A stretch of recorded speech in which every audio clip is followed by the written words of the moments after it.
I feel like at some point in a YouTuber's career making reviews and retrospectives, they would have a rite of passage in covering the Ace Attorney franchise, a set of games that released in the early 2000s that brought the visual novels to great heights and a major cornerstone when discussing Capcom IPs. And it's only fair that I make such a statement at the start of the video because I myself am one of those YouTubers, where I have been teasing this very moment for quite a while, and if you could just see the look on my face right now, oh man, am I just beaming with excitement here, you have no idea. But yeah, to kind of contain my excitement here for a bit, Ace Attorney, now covering this franchise here, makes a lot of sense for those who have been around the channel lately. As expressed numerous times already, I was always a Capcom kid at the end of the day. I grew up on playing Mega Man, Street Fighter, Tatsunoko vs. Capcom, Resident Evil, and hell, even some of that Marvel baby back in arcades. And the reason for why I was fascinated by all these games was because there was this arcade nature that these titles have, truly hallmarking my gaming career to such an extent with just how well made these games were at the time. And because of my love for all those Capcom IPs, naturally Ace Attorney would fall under my lap at some point. That and also Ant Bully on the Nintendo GameCube and Dead or Alive Extreme Beach Volleyball 3.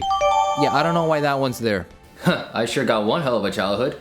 But anyways, as I was saying before I got majorly sidetracked there, Ace Attorney was the franchise that I loved playing back in my middle school days in 2014, and it was even the one franchise that got me into the visual novel genre in the first place. A genre that doesn't offer much active participation for the player as a platformer or an RPG would, as you're more or less reading out the game's storylines and interacting with the characters and watching the story unfold with menial control effort. Most of us nowadays are aware of this genre thanks to games like Danganronpa, a more dramatic version of Ace Attorney to kind of put it that way I guess, and Doki Doki Literature Club, which I haven't even recovered from that game since. But yeah, like I said, my first experience with visual novels was with this franchise, and so much so that it basically molded my entire teenage years. Yeah, that's right people, it was Ace Attorney of all games that made me the man that I am today. And funny enough, this was also the very same franchise that made me want to pursue law of all things as a career. I mean, look at me now almost 10 years later where I'm not even remotely thinking about law school, but hey,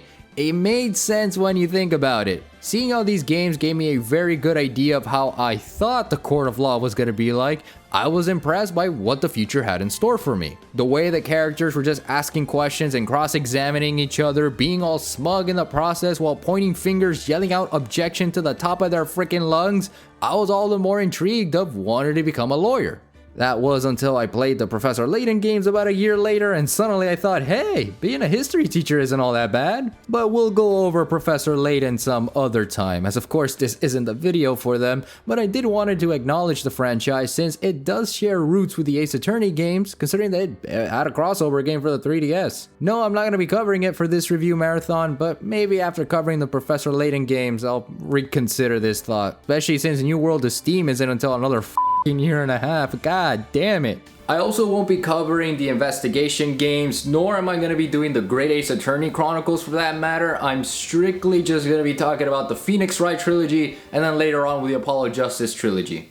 Speaking of coverage, the original intent was to cover the entire trilogy in one single video, to give all three games one entire spotlight and then move over to the next set of games, making for a neat bundle for everybody to enjoy. But then right after beating the first game and writing the script out, I began to realize, oh shit, these games are actually much longer than I remembered. And because of that, and for the sake of a better flowing video, I decided I'm just gonna be taking my time with this franchise, you know, similar to how I did the Sonic Advance games, and hopefully do a more general dive of the entire Phoenix Wright trilogy as like its own separate video. That way I can provide the content you want, and also ensure I'm keeping busy with this franchise and the gameplay for each entry. Though gameplay, honestly, it's something that I should stress right now, it's not gonna be like the most important feature to cover when it comes down to these games.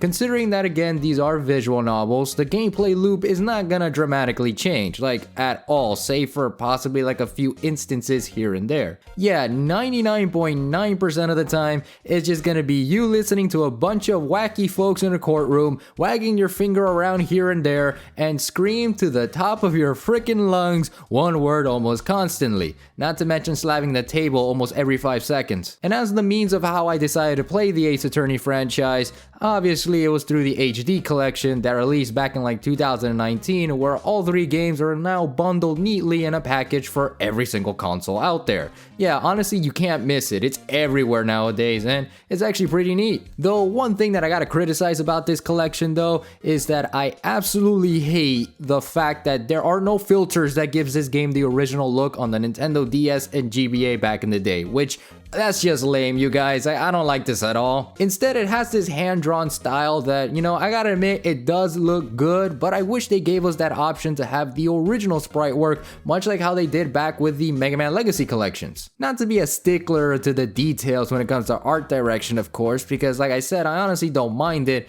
but I feel like the animation and wacky nature of the world of Ace Attorney is kinda lost when compared to the original sprite work. And in case you thought you heard me incorrectly there for a second, yeah, I said the Nintendo DS and the GBA. Before the DS versions, where I think almost every fan of the franchise is more familiar with, those are actually the localized versions of this actual 2001 game, as Ace Attorney was originally for the Game Boy Advance. Originally known in Japan as Gyakuten Saiban, the game's larger setting and narrative was mostly done with the help of Shinji Mikami, who we all know mostly for the Resident Evil games, and Shu Takumi, the main producer of the franchise, who thought that by basing the game off the Japanese courtroom setting at the time would be like the perfect idea to make a video game. Okay, well, sort of. Really, Shu Takumi wanted the game to be more of a private eye investigation kind of thing, where Phoenix Wright would actually be a private detective solving crimes like that of Sherlock Holmes. Actually, I meant to say Herlock Sholmes. That's actually the person I was referring to. But after seeing how the Japanese legal system was like in the early 2000s, Takumi then decided to switch up the ideas immediately to give us the rookie blue-suited lawyer we all know and love today. Which, fun fact, the Japanese legal system has like a 99% chance of favoring to the prosecutor, not the defender, you know? What an unbiased legal system, am I right? Anyway, let's actually talk about our experience with the courtroom here, because I spoke about everything but the game itself, so let's finally dive into the very first Ace Attorney. So the way to get the gears going now for the review of Ace Attorney, of course you're gonna have to understand a couple of things here. Because of the fact that this is a heavily story-driven game, most of what I'm gonna be covering here is obviously my first experience with the game and its story. To kind of put it to that degree, I guess. And since this is, again, as I stressed for the 3rd time already, these are visual novels, the game is also going to be broken down into several chapters, each confined into one large episode of sorts. In fact, even the menu select screen for each trial in the HD collection pretty much calls them an episode, kind of like presenting this game as if it's like a season 1 anime. Hey, wait a minute. But to start the premise somewhere, you play as rookie attorney Phoenix Wright, who for this entire first game is all about becoming the Ace Attorney, where it's nothing but witnessing the bizarre world this franchise offers. And trust me, bizarre is like an understatement. As the rookie attorney, Phoenix Wright seeks justice for the innocent and will defend those who are wrongfully accused, while also searching for the true culprit, adding that detective element that was originally supposed to be the main concept for this game's premise. Now, in the real world, I don't think lawyers are supposed to actually investigate, but this is also the same game where we have to cross-examine a parrot, so you tell me what's real or not at this point. From the first case being a whodunit, Phoenix Wright is mentored by the late Mia Fey before she succumbs to her fate in the second case. Damn, I just met her, what the hell? And after that little tidbit, you're then entrusted with the help of Maya Fey, the younger sister that practically gets exposed to all sorts of crimes throughout the trilogy that we're definitely gonna cover in future videos. Yeah, this ADHD spirit medium can't sit still for once, but look, we sure love her optimistic personality. Along the way also, Phoenix Wright meets a wacky group of witnesses and testimonies while also having to go to court against the infamous prosecutor Miles Edgeworth, who, damn, for a red-colored lawyer, he sure got one hell of a design, let me tell you. No wonder why the fans ship him and Phoenix so much. There's also Detective Gumshoe as you investigate each case, where he's a bumbling wisecrack of a dumbass that, while does his job right, he kinda does slip off more than he believes he has, you know, in some instances at least. Like in the Turnabout Sisters case, for example, he practically gives you what you want by indirectly asking the same question, and I love how much he understands how bad of a position he got whenever he gets cross cross-examined by Phoenix later on in the case. Oh, poor Method Block ripoff. But you know what? I appreciate the help in the last case though, dude. Like, you sir are a GOAT. Later on in the game, you also go against the legendary prosecutor Manfred von Karma, who was stated to never lost a single court case in over 40 years, only to then get his ass handed to him in 2 cases and then convicted by murder in the last one. Yeah, buddy, you never stood a chance against the Chad Phoenix Wright. Still though, gotta give him credit where credit is due, because he was a formidable opponent and definitely an antagonist that left me a menacing impression on me whenever he yelled out his objections. It was so deep and demonic too, like holy crap. But this is what most of what the first game offers. Cases of trials to go through and find out who the real killer was and how the case unfolds in the span of 3 days. Oh yeah, you heard me correctly there. 3 whole days to clear the name of the defendant, find clues to present to the courtroom, find out who really did the murder, and then get a not guilty verdict in the process. Yeah, talk about a legal speedrun. Gameplay wise, this does make sense because you do have to have a consistent time frame in terms of handling the game's detective nature and courtroom drama, and I love how it was explained in the game too, as it was a means to expedite the trial process and nothing more. God, can you imagine that in the real world? Anyways, besides that whole thing, I absolutely love what the story provided for this game. It sets a perfect tone for what the Ace Attorney franchise is all about, while also understanding that it's quite the awkward duck in the lineup of Capcom titles, which I guess made sense why Capcom wasn't all that keen in localizing it until the DS era. It's got good humor, great character roster to start the franchise with, and easily a story that starts and ends with a proper focus, that being the DO6 incident since the Mona was unveiled back in Turnabout Sisters. And the characters, dude, never did I fall in love with a cast as these guys, quirks and everything. In any game that I play, whether it's a review for the channel or just on my off time, characters are usually something that I make sure to pay attention to, and since this game is a visual novel, the cast takes immense center stage. And I gotta say, I am super happy they took the time to give us characters that honestly deserve their respective screen time. Like throughout each trial I played, I was laughing my ass off and reacting to what was coming next with these guys, either with their testimonies, the investigation period, or even after the trial was done for the day. There's just something so fun that I wanted to see in each encounter through Phoenix's lens, almost as if I was the Ace Attorney himself being involved with all these crazy ass situations. Like for example, to go back to Turnabout Sisters here, I love the remarks Phoenix consistently had for April May and her duplex nature of being all cutesy to the judge in Edgeworth and just tearing Phoenix apart whenever he tries to cross-examine her. Like, it was so funny every time. Or how Maya was gushing at everything about the Steel Samurai and Turnabout Samurai, almost like I wanted to hear more of it before Phoenix decided to shut off the conversation to look for the true culprit. Like, what is it? Like, what are you, my dad? No. But hey, this also gave us the introduction to Wendy Oldbags. Man, she's easily one of my favorites for how much shit she gives Phoenix, and I wouldn't be surprised if she returns in the future games. Wendy Oldbag, Ace Guard Woman, now that's a game I love to see. But the prosecution side of things, you know, the so-called boss fights, man, it was awesome at every turn too. Edgeworth I knew was gonna be that red to the Capcom's blue, if that makes any sense, like the rival counter to Phoenix when he was first introduced, and I love how his characteristics show this throughout Turnabout Goodbyes, when we have the defendant from Von Karma himself. He means well, knows well, and will do what he can to pursue the truth and nothing but the truth, and I think that's what gravitates a lot of people towards him.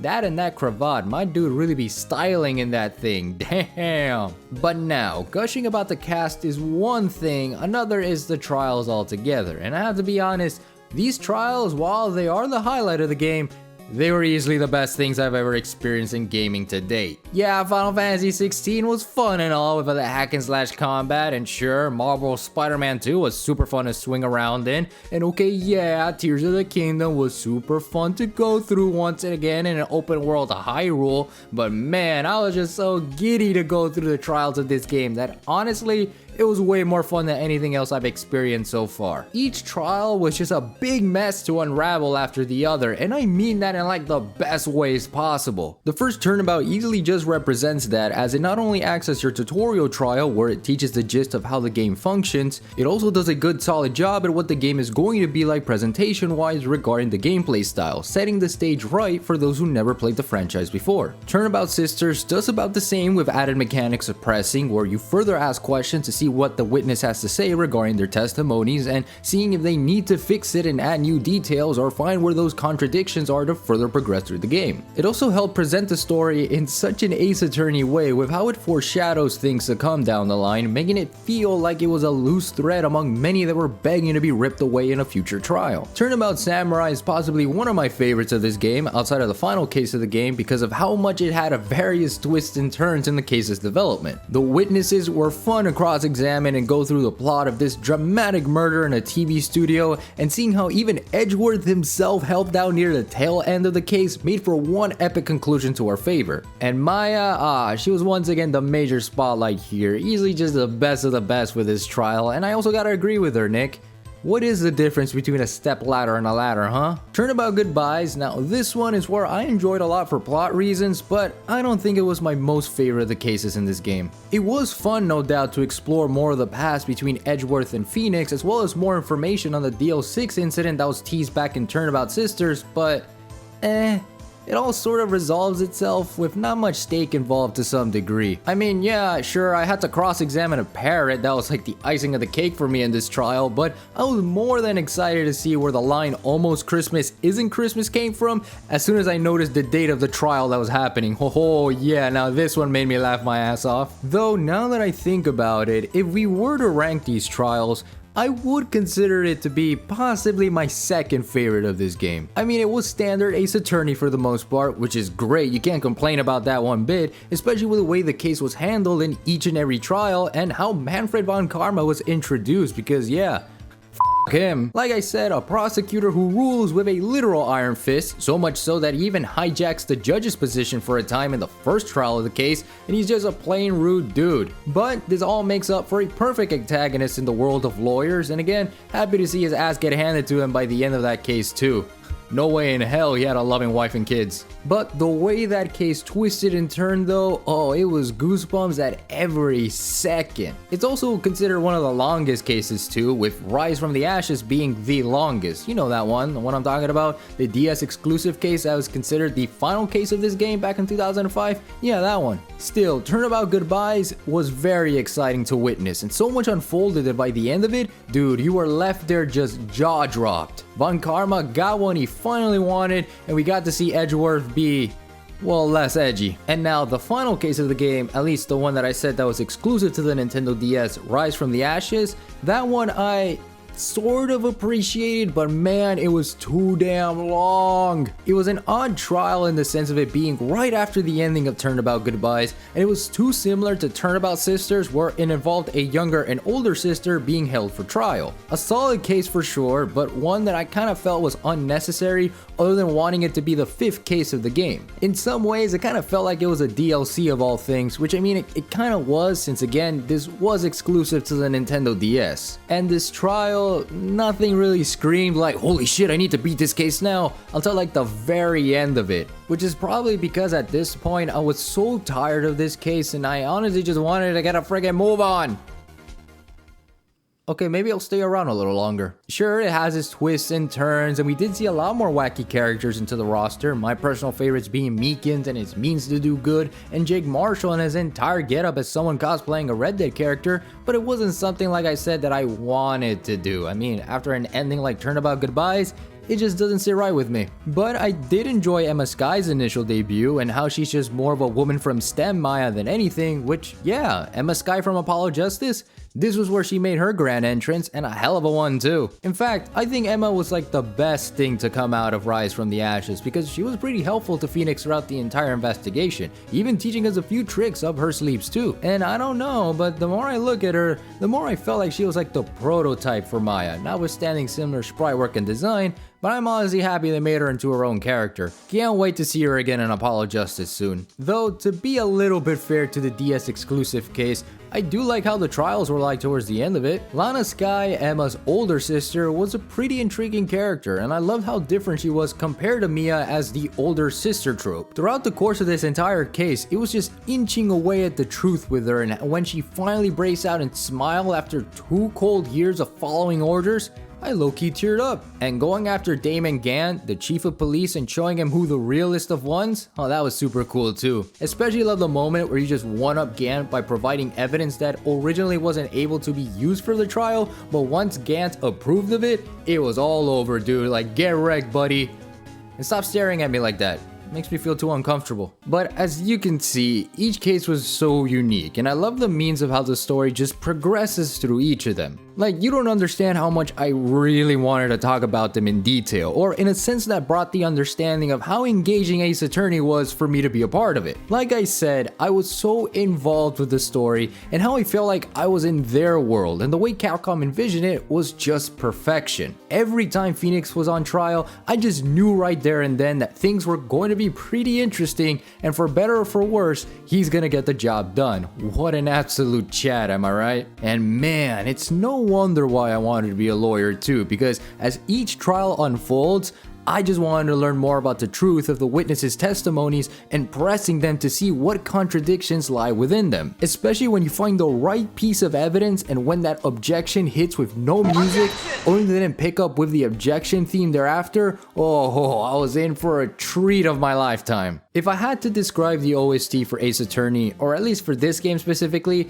it would be first impressions last. These tracks were absolutely incredible to listen to, each one really bringing out the best of every situation. It was simply loved at first listen when I heard the trial theme play out, and how the judge would ask the defense and prosecution to describe the case before us, making this calm but rather foreboding feeling of what's going to happen from here on out play out each trial. And how logic and tricks would play whenever Detective Gumshoe would describe the scene of the crime, or how important details would appear in the investigation phase, and how you're hypnotized to look at the little things and pay close attention to them before or during the trial itself. Or how even the testimony theme plays in like a slow key before escalating itself through the course of each witness's testimony, solidifying how things are just getting deeper and deeper towards uncovering the truth. And then there's like the small stuff here and there, like Maya and Emma's theme of Turnabout Sisters, where it bops and bops and it makes me really enjoy myself whenever I give it a listen. It's so cheery like them, and I just absolutely love it. But the biggest ones that truly hit my ears every time is always the Pursuit theme and the Objection theme. Because boy, was Capcom cooking with these two. Like, the Objection theme itself is incredible, especially when you hit your very first objection in the first Turnabout. You know that shit was going to be real, and it does. Shit does get real when this theme plays. Like, nothing is stopping you. You're on the verge of finding out the truth for yourself, unless of course, I don't know, an updated autopsy report says otherwise. Man, way to kill the mood, Edgeworth, you prick. And the Pursuit theme, oh, it always has that lasting impression of I'm not done yet, as it sinks into your mind the very fact that this trial is not just about to be over, it's about to be demolished, because you truly have the upper hand this time around. This theme was super effective in Turnabout Goodbyes, where towards the final moments of that case, it takes a dramatic turn, and for the better, as Phoenix presents that final piece of evidence needed all to wreck Von Karma's shit. Like, haha, that's what you get, bitch! But as a whole, I love this game. It was a good introduction and easily one that encapsulates what the entire franchise is going to be moving forward. The trial system, the gameplay loop of looking around and examining things to present to court, and the music is just stellar, a highlight through and through. And the way that the trial slithers and moves around with the press of a button,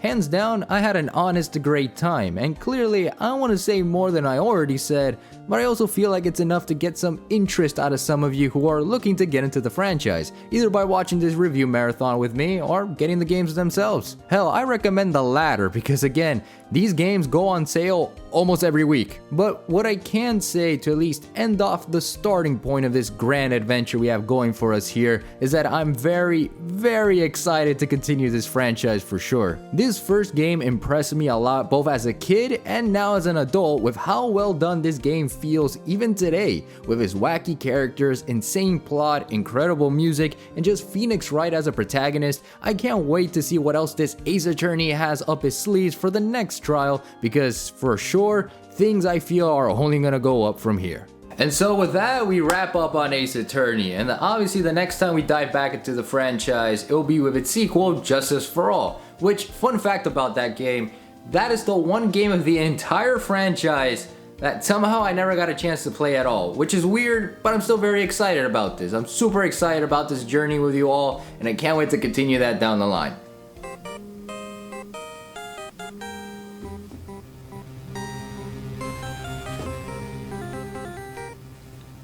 Hello?